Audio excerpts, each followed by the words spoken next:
poin 2, penguasaan. Tadi kan dia sebenarnya kombinasi tu.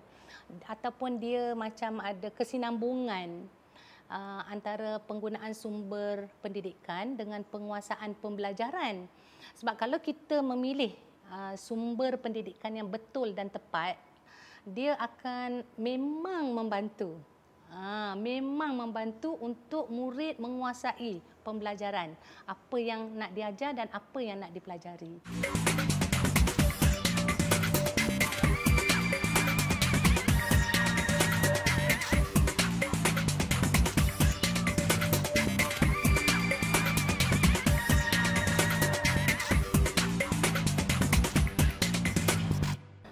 Okey, mari kita tengok sama-sama apa yang dipaparkan pada skrin.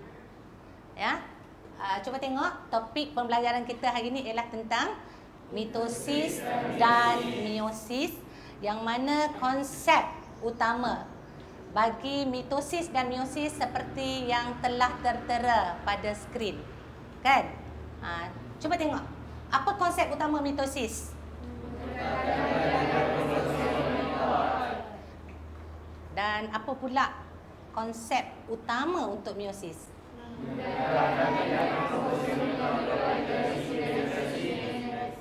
Seterusnya, Farah? Menghasilkan variasi. Okey. Ini konsep, jadi cikgu harap ya melalui apa yang telah dipelajari sebelum ini, kan? Sebelum ini kamu telah belajar tentang mitosis dan juga dah belajar tentang meiosis. Jadi cikgu harap dalam pembelajaran yang lepas itu kamu telah kuasai konsep ini. Kerana kalau tak kuasai konsep ini, nanti akan terlihatlah melalui aktiviti yang akan kamu laksanakan. Kerana dalam pembelajaran hari ini kamu akan menjalankan aktiviti membina model. Jadi terserahlah sama ada kamu faham ke tak faham konsep itu apabila model yang kamu hasilkan itu kita taksirkan atau kita analisis. Okey? Jadi cikgu teruskan. Objektif pembelajaran kita secara jelasnya adalah yang pertama, membanding dan membezakan antara mitosis dengan meiosis. Dan yang kedua, membanding dan membezakan antara meiosis 1 dengan meiosis 2. Dan sebagaimana yang cikgu katakan tadi, ya, aktivitinya adalah membina model, ya, bagi menunjukkan persamaan dan perbezaan tersebut. Okey? Walau macam mana pun. Okey. Sebelum kamu, cikgu bagi peluang untuk membina model, kita akan membuat sedikit refleksi, ya. Supaya cikgu betul-betul yakin kamu memang telah menguasai konsep dan sebagai persediaan, ya, membina model yang betul dan tepat. Baik, cuba kita tengok slide ni. Okey. Apa yang ditunjukkan dalam slide ini? Okey, silakan Azad. Cikgu bagi Azad pegang pointer ni dan tunjuk. Kan? Cuba terangkan dengan menggunakan pointer pada kawan-kawan. Kita sel terbagi pada 4 peringkat. Peringkat pertama ialah G1, peringkat kedua ialah S, peringkat ketiga ialah G2. Manakala peringkat keempat ialah fasa M. Fasa M terbahagi pada 2 iaitu sitokinesis dan mitosis. Mitosis terbahagi kepada 4 iaitu profasa, metafasa, anafasa dan telofasa. Bagus, ya. Tahniah. Satu penjelasan yang cukup jelas. Ada siapa-siapa nak tanya tentang kita sel ni? Jelas, ya?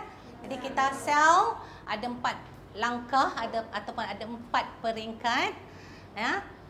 3 peringkat yang pertama itu adalah interfasa, dan perhatikan peringkat S. Okey, apa yang berlaku semasa peringkat S? Replikasi DNA. Replikasi DNA. Okey, yang pertama sekali, sila lihat sel ini. Berdasarkan apa yang dapat diperhatikan, apakah jenis sel ini? Sel haiwan. Semua orang setuju? Amir. Sel ini adalah sel haiwan. Sebabkan dia tiada dinding sel atau sel dinding. Berdasarkan apa yang kamu perhatikan, berapa bilangan kromosom dalam sel ini? 4 ya, 4 kromosom. Bermakna diploid adalah 4. Apa maksud diploid? Tadi konsep utama diploid ingat? Dah tengok tadi? Apa maksud diploid? Apa tu diploid? Boleh? Adik boleh? Apa tu diploid? Diploid adalah jumlah yang terdapat jumlah dalam apa? jumlah kromosom. Ya, yang jumlah kromosom yang terdapat dalam nukleus. Yes. Dalam sel somatik. Very good, Hadi. Thank you. Terima kasih. Okay, siapa nak ulang apa yang Hadi dah cakap? Apa tu diploid? So ni konsep ya, kamu mesti kuasainya sebaik yang mungkin. So apa dia diploid? Najmi nak cuba? Sila. Diploid ialah jumlah kromosom yang terdapat dalam nukleus sel soma. Ya, very good. Ya. Diploid adalah jumlah apa? Jumlah kromosom yang terdapat dalam nukleus sel soma. Kan senang tu, cuba tengok ni.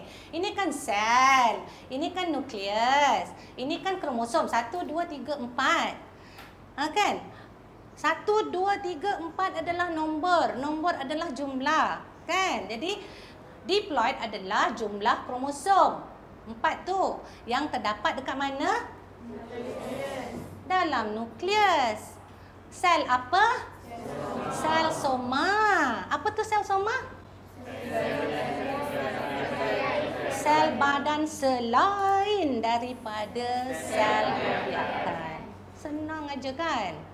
Dalam PDP ni sebenarnya saya memang sengaja menggunakan CD yang dibekalkan oleh Kementerian Pendidikan.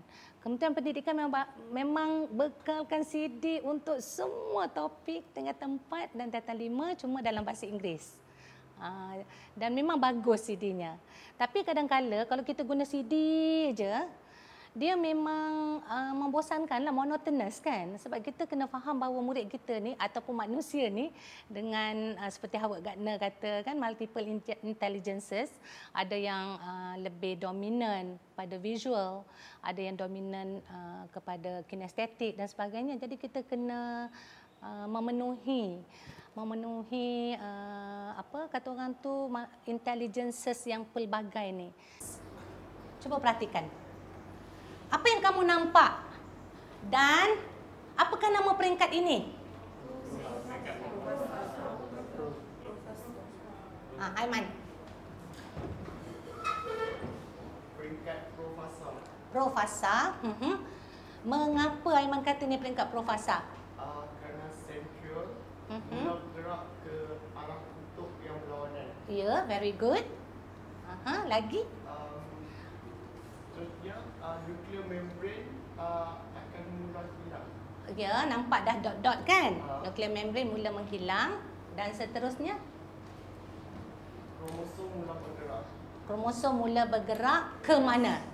Ke satah khatulistiwa. Mula bergerak ke satah khatulistiwa. Dan tapi pada ketika ini, bagaimanakah susunan kromosom yang dapat diperhatikan? Secara rawa ataupun berselerak dalam sel. Oleh kerana susunan kromosom itu berada secara rawa dan berselerak dalam sel, maka peringkat ini kita katakan peringkat profasa. Bagus Aiman, sila duduk. Sekarang apakah yang dapat diperhatikan? Dan apakah peringkat ini? Metafasa. Nama peringkatnya adalah peringkat metafasa. Alasannya? Ya, Ros. Ini adalah peringkat metafasa di mana kromosom dia berada dalam satu garisan yang lurus di satah khatulistiwa. Ya. Semua setuju? Very good. Okey, kita teruskan. Okey, sekarang kita tengok slide yang seterusnya. Okey. Ini adalah ringkasan proses mitosis. Ya. Dan tidak semua peringkat ditunjukkan. Ya. Tapi secara keseluruhan kita boleh nampaklah langkah-langkahnya. Dan kamu boleh perhatikan kat situ bilangan kromosom yang terdapat pada sel ini berbanding dengan sel yang tadi. Ya. Jadi cuba huraikan proses mitosis bagi sel ini. Bagi sel ini, bukan sel tadi, bagi sel ini.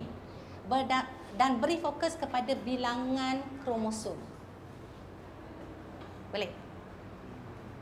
Ada siapa-siapa nak cuba jawab? Iman je, orang lain takut nak cuba ya? Orang lain? Orang lain? Okey, Iman lah. Sel ini mempunyai 2 kromosom. Sebelum sel membahagi, sel ini menjalani replikasi DNA. Lepas itu, sel ini memasuki fasa profasa, di mana sel ini yang telah direplikasikan DNA. Lepas itu, dia akan masuki fasa metafasa, di mana kromosom berbaring di seatas khatulistiwa sel. Selepas itu, fasa seterusnya, fasa anafasa, di mana kromosomnya terbahagi kepada 2 dan sentromera membahagi. Kemudian setelah menjalani proses cytokinesis, akan terhasil 2 sel anak yang mempunyai kromosom sama seperti sel induk. Very good, Iman. Bagusnya. Iman telah dapat jawab keseluruhan proses dengan begitu jelas dan tepat. Ya, cuma satu je cikgu nak tanya untuk pengesahan. Untuk pengesahan kan? Okey, tadi kita kata ini adalah kromosom. Kan? Ini adalah kromosom. Ini tadi Iman kata kromosom telah berpisah. Apa beza kromosom ini dengan yang ini? Boleh? Ke atau orang lain nak jawab? Atau nak bagi Iman juga jawab? Iman juga jawab. Okey, Iman nak jawab. Kromosom ini terdiri pada 2 kromatik kembar. Dan apabila masuk pada fasa anafasa, setiap kromatik itu bisa mengikut bentuknya. Yes. Alamak, bestnya, seronok cikgu dengar. Okey. Ya, memang tepat sekali. So, kita boleh perhatikan kat sini, kromosom ni terdiri pada 2 kromatid kembar. Kita kata 2 kromatid kembar sebab apa? Dia mengalami replikasi dan dia salin betul-betul sama. Sebab tu kita kata kromatid kembar, macam anak kembar sama. Kan? Tapi ini bukan anak kembar ya. Ini kita kata kromatid kembar. Tapi semasa anafasa apa yang berlaku ialah kromatid berpisah. Tapi bila sampai di sini kita panggil dia kromosom semula. Kan? Okey. Bagi saya pembelajaran dengan Cikgu Nuridah ni syok, best. Dia pun dia suka guna banyak bahan macam bahan grafik, bahan gambar semua. Memang syok lah, senang faham. Macam bagi saya memang faham 100%. Mungkin pelajar lain faham juga. Dan satu lagi dia suka bangkitkan persoalan yang memang pasti akan naik dalam profesor. Kan dia pengalaman dah banyak kan. Dah banyak tahun dah mengajar. So memang syok belajar kan.